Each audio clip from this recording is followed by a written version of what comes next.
According to a new national survey from Discover Personal Loans, just over half of U.S. consumers plan to ring in the new year with a financial resolution.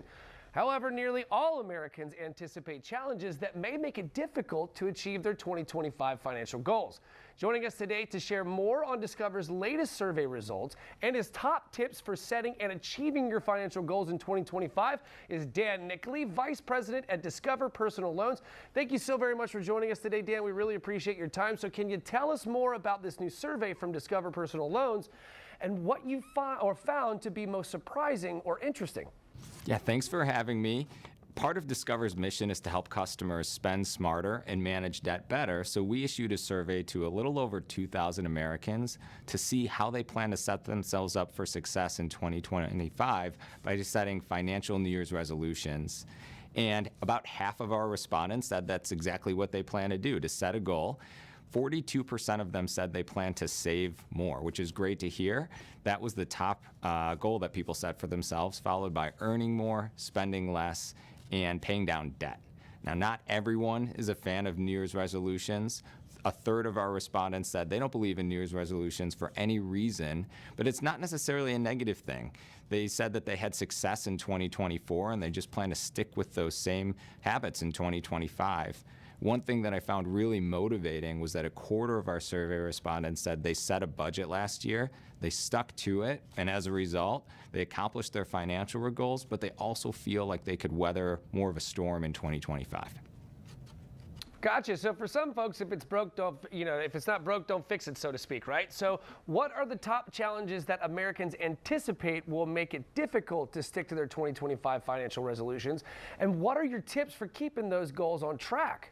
Yeah, once you make a goal, it can be just as hard to maintain it. I know that I commit to getting to the gym more regularly every year, and I do pretty well in January, but it's hard to keep that up in February, March, and so on.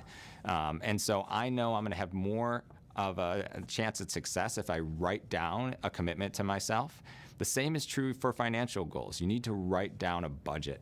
And there's a lot of different budgeting methodologies out there. I recommend researching them and picking one that speaks to you. You're going to be most likely to stick to that one. All of the budgets are going to have a few traits in common. They're going to encourage you to find some financial margin, looking for categories of expenses that you can reduce or ways that you can bring in additional income. Then you're going to write down what you do plan to spend in each category of your budget. And lastly, one thing that's really important, you're going to track how you do so that you can celebrate your wins and make adjustments over time. Gotcha. Okay, so things don't always go as planned when it comes to our finances. So what can Americans do to prepare for unexpected expenses? They certainly do not always go as planned, and those unexpected expenses were the biggest reason why people who made a budget last year were unsuccessful. So you might lose your phone in the snow or get in a car accident and have to pay down a deductible. It's important that you have resiliency built into your budget in the form of an emergency fund.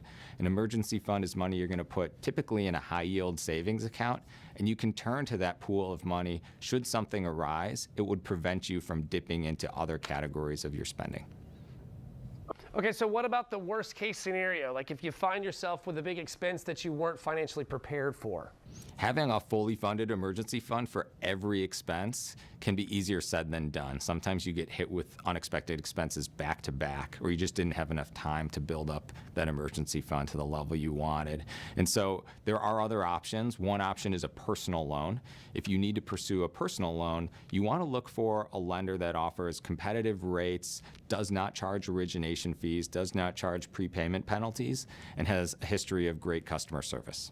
Fantastic. Thank you for your time today, Dan. We really do appreciate it. Before I let you go, where can we go to learn some more information? You can find more information about Discover's debt consolidation and other loan products on our website, discover.com. Fantastic. Thank you very much. And guys, if you want to watch this segment again or others like it, just head over to First Coast News Plus.